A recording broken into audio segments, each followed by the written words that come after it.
Monsieur le directeur régional des affaires culturelles, monsieur le directeur régional adjoint, monsieur le chef du service régional de l'archéologie, mesdames, messieurs, c'est avec beaucoup de plaisir que les Archives nationales du monde du travail accueillent cette journée d'études sur la profession d'archéologue. Et cette journée a vraiment beaucoup de succès. Quand je vois cet auditorium rempli, ça me fait chaud au cœur. Pourquoi ça me fait chaud au cœur? Parce que j'ai pris mes fonctions en juillet 2020, en pleine crise de Covid-19. Et les archivistes erraient dans ces 18 000 mètres carrés de bâtiments seuls, sans manifestation. Donc c'est vrai que c'est un vrai bonheur de pouvoir renouer, j'espère, définitivement avec ce genre de manifestation. Donc pour tous les participants qui êtes présents, je pense que vous avez pu découvrir, ou vous allez découvrir dans la journée, l'exposition du cœur à l'ouvrage, dans l'intimité du travail des archéologues, dans le hall d'exposition qui est au rez-de-chaussée. C'est une belle collaboration avec le service régional de l'archéologie de Hauts-de-France. C'est aussi une première, hein, c'est la première fois que deux services de l'État en région collaborent. Et c'est une très belle réussite. Une exposition qui est très visitée, où il y a aussi des ateliers pédagogiques pour les jeunes publics et qui sont très, très fréquentés. Donc je me réjouis encore une fois de cette belle collaboration. Quant à votre journée d'études, j'ai lu avec beaucoup d'intérêt le programme qui est très, très riche et foisonnant, de l'imaginaire lié à l'archéologie ou à l'archéologue, en passant par les conditions de travail, l'organisation du travail, sans oublier les mutations de la profession, bien entendu, et la place de la femme. Donc je vous souhaite de bons débats qui seront certainement très prometteurs et foisonnants. Alors, quelques rappels.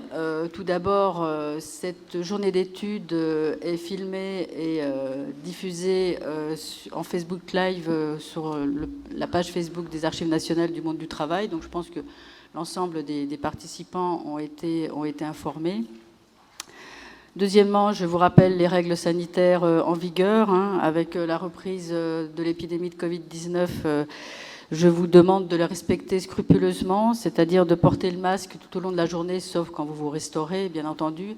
Et le masque se porte sur le nez, pas sur le menton ou sur le front. Merci à tous de bien respecter ça. Vous avez également du gel hydroalcoolique à votre disposition, donc n'hésitez pas. La distanciation physique, voilà, je le rappelle aussi. Je vois monsieur qui rigole, qui n'a pas son masque sur le nez, là-bas.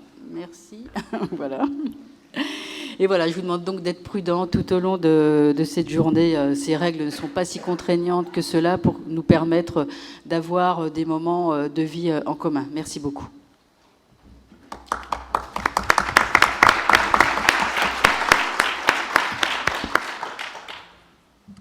Merci Madame la Directrice de votre accueil. Je vais me permettre d'enlever mon masque. De votre accueil.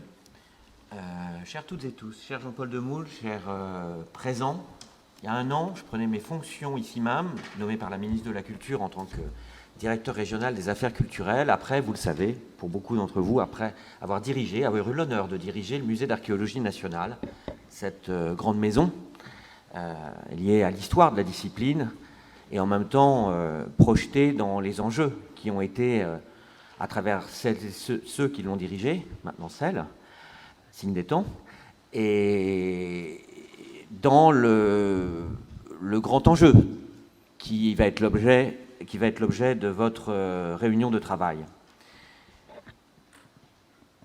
L'histoire de l'archéologie, c'est d'abord avant tout l'histoire d'une profession.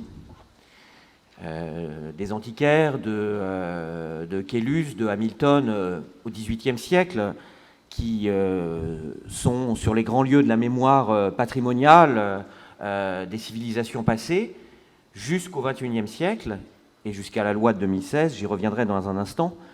La genèse du métier d'archéologue, c'est avant tout ce rapport à des sites, des cultures, des éléments de matérialité qui relèvent d'un passé où précisément le texte, le manuscrit, l'archive n'est pas présent. Et donc je trouve un signal tout à fait signifiant que nous soyons ici aux archives du monde du travail, archives du travail également. Donc ce temps originel, le temps des Antiquités, il n'est pas si lointain en réalité, quand, avant que les services de l'État ne se structurent, après la création des directions régionales des affaires culturelles, il y avait, avec une passion d'amateurs, un engagement de la société civile, de tout champ de la société civile, du monde populaire jusqu'à l'élite au XIXe siècle, un temps où finalement la recherche, la compilation et ensuite la conservation des antiques passait par les conservations des antiquités, d'objets d'art et des conservations des objets préhistoriques. L'institutionnalisation, la professionnalisation et toutes les luttes qui ont accompagné cette reconnaissance, c'est un processus qui a connu une accélération à partir notamment des années 80, des moyens délégués au sein du ministère de la Culture dans les services déconcentrés de l'État, à travers la création, et le mot est important, des services régionaux d'archéologie, de leurs équipes dans toutes leurs composantes, et j'y inclus évidemment la mission de conservation, la mission d'étude, la mission d'ingénierie technique, d'inspection, et la mission, comme aujourd'hui, de valorisation des travaux de la recherche, aux côtés évidemment des autres acteurs que sont les universitaires, que sont les opérateurs publics, évidemment. Et donc, cette question de l'institutionnalisation, de la professionnalisation, elle est passée par des étapes législatives, des étapes où le monde de l'archéologie s'est mobilisé. Et d'ailleurs, le musée que j'ai eu l'honneur de diriger pendant 8 ans et demi, ce fut longtemps, c'est encore sur le fronton en marbre, le musée des Antiquités nationales. Ça nous colle comme le sparadrap du capitaine Haddock, puisqu'il n'est qu'à voir à l'étranger, quand je me déplaçais, on parlait souvent du musée des Antiquités nationales. En 2005, il est devenu musée d'archéologie nationale, quand précisément la question de la profession, des outils techniques et de la politique de l'État, à travers les services régionaux de l'archéologie, a été mise en œuvre.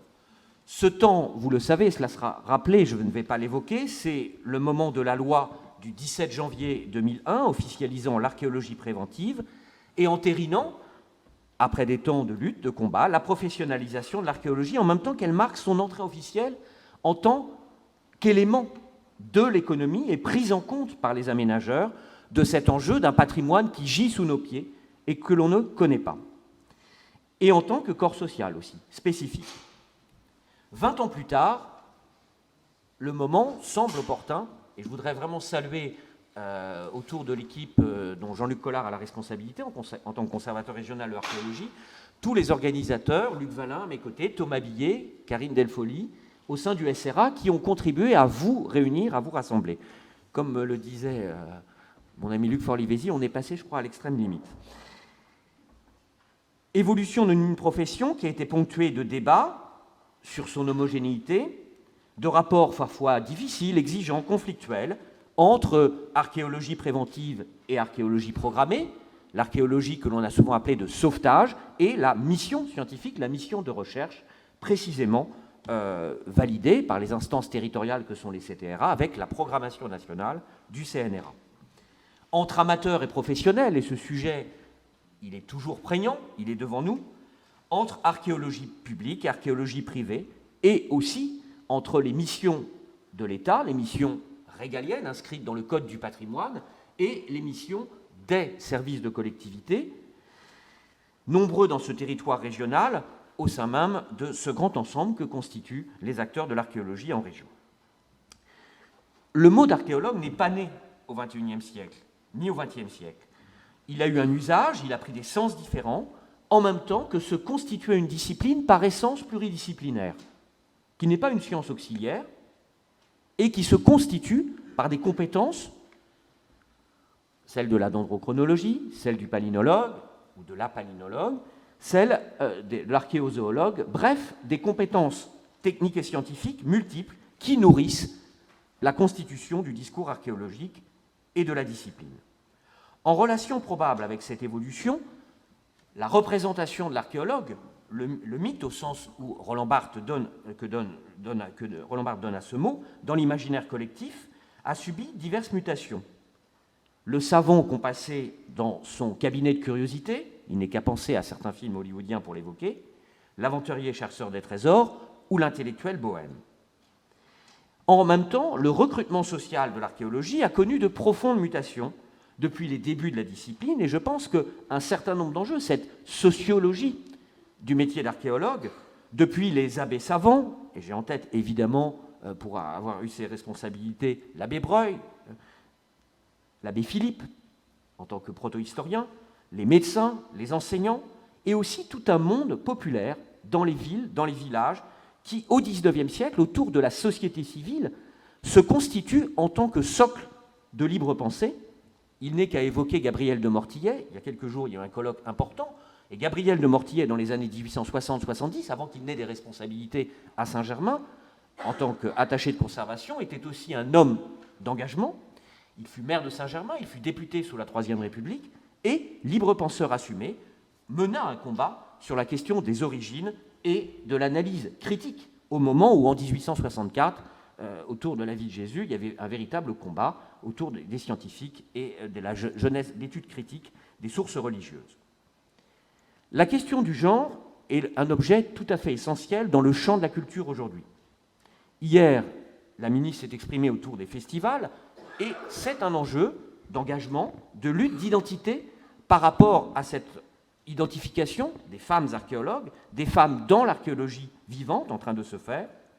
Et la Draco de France, à travers son service, a souhaité s'engager dans cette démarche autour de portraits d'archéologues au féminin qui, précisément, nourrira une histoire du genre et une histoire de la pratique et de la discipline. Les objectifs de l'archéologie, ses méthodes et la mise en œuvre ont subi évidemment d'importants changements dans les techniques, dans les outils, dans les conditions de travail. Ce sera l'un des objets de la réflexion de la journée, particulièrement dans le cadre de l'archéologie préventive. Celle-ci, bien entendu, a introduit des enjeux, je l'ai rappelé, économiques, des notions de délai, de compétition, de date.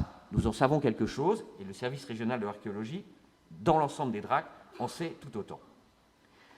L'objectif est donc de réfléchir à cette évolution. D'abord d'échanger, de vous rassembler, non pas l'archéologie en tant que discipline scientifique, je pense à de nombreux travaux, ceux de Jean-Paul Demoule, les travaux sur la recherche d'Alain Schnapp, mais aussi sur le métier, sur la sociologie, sur la pratique, en mettant l'accent sur celles et ceux qui font ce métier aujourd'hui, qui en constituent les forces vives. Et ce lieu, je le rappelais tout à l'heure, des Archives nationales du monde du travail, est particulièrement approprié à l'accueil. Je vous remercie à nouveau de votre accueil, Madame la directrice, en croisant l'archéologie avec l'ethnologie et la sociologie du travail. Bien sûr, le sujet est vaste, c'est une étude liminaire, elle supposera des études complémentaires, et je ne doute pas que ces débats seront prolongés, ici même, dans la salle, mais au-delà, avec toutes les consignes qui ont pu être rappelées. Je voudrais évoquer, pour finir, les changements qui ont été introduits par la loi Création, Architecture et Patrimoine de 2016. C'était une demande ancienne, une demande portée, que de reconnaître la propriété publique du sous-sol. Celle-ci ne solde pas tout, mais elle reconnaît, elle solde une démarche, un combat, et en même temps un questionnement par rapport à un des éléments cardinaux du droit de la propriété et des éléments du droit civil dans notre pays.